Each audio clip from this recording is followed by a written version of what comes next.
The night I became a monster to protect my nephew. Have you ever crossed a line so dark that there's no coming back? For me, it happened 3 years ago.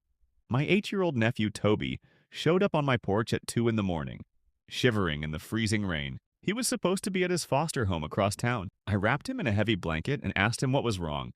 He looked up at me with these hollow, terrified eyes and whispered that his foster dad, Wayne, was making him play a special delivery game in the dead of night. When Toby told me what was inside the little taped-up boxes, my blood ran cold. It was crystal meth. Wayne was using a little boy as a drug mule because the local cops would never search an innocent kid on a bicycle. Toby started crying, saying he lost a package once, and Wayne burned his arm with a cigarette as punishment.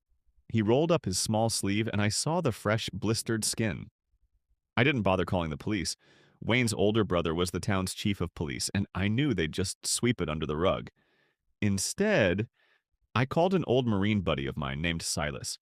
We drove to Wayne's house, kicked the front door straight off its hinges, and dragged him out of bed. The plan was just to scare him, break a few bones, and take Toby away for good. But then, Wayne started laughing. He spat blood on my boots and smirked. He said we were too late because he'd already sold Toby to a local cartel to pay off a $50,000 gambling debt.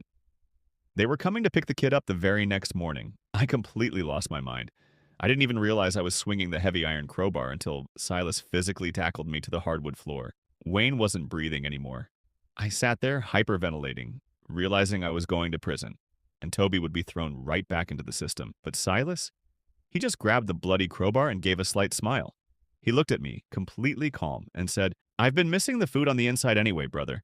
Take the kid and run."